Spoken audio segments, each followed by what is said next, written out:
Hello, aujourd'hui on se retrouve pour la fameuse recette du merveilleux. Alors pour cela, il vous faudra 8 biscuits spéculoos. Ensuite pour les meringues, moi je les achète déjà toutes prêtes, autant faire simple.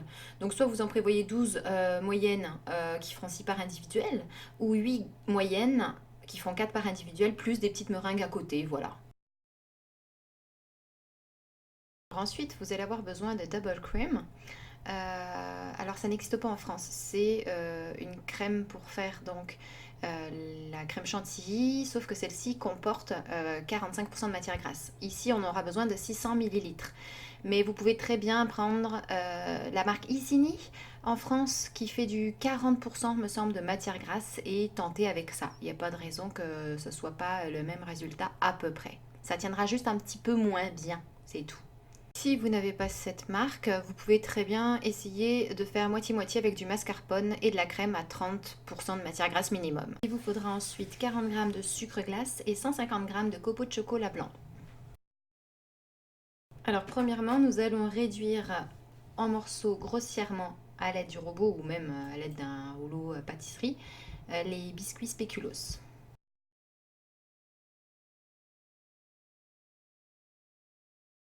Ensuite, nous allons battre la crème double à l'aide d'un robot batteur jusqu'à ce que celle-ci devienne bien mousseuse.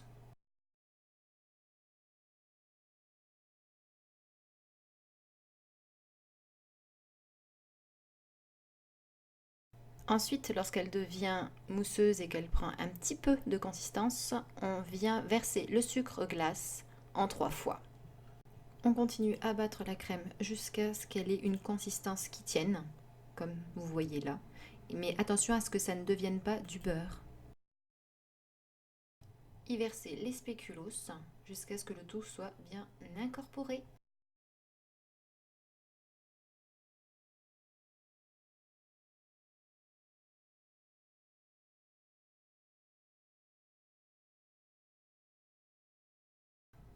Maintenant, nous allons procéder au montage. Pour cela, on va prendre une meringue, prendre la base de la meringue, mettre notre crème chantilly au spéculoos par-dessus. Voilà, j'en mets pas non plus une tonne, hein.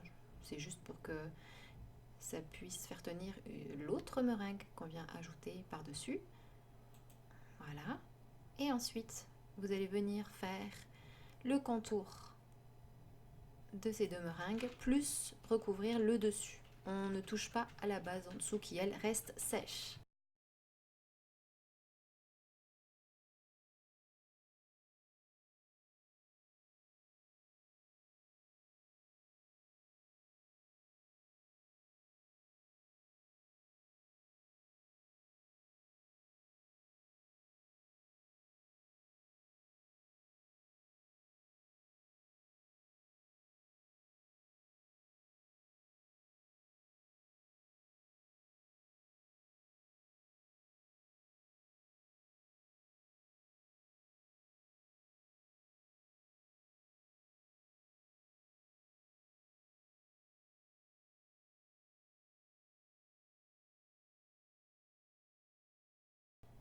Voilà le résultat que nous allons enrober de copeaux de chocolat blanc.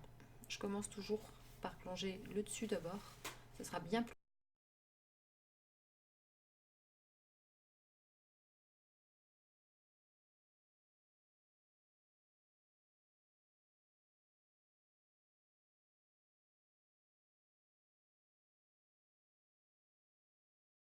Et voilà le résultat que je vais mettre au frais au minimum une demi-heure avant d'être dégusté.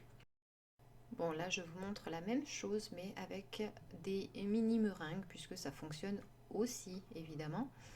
Vous pouvez conserver votre meringue au frais jusqu'à ce qu'elle soit dégustée, mais jamais plus de quelques heures parce que je trouve que c'est moins bon. Mon mari n'est pas de cet avis. Lui préfère que ça passe la nuit au frigo car comme ça tout est mou. Mais moi j'aime bien ça, sentir la meringue croustillante.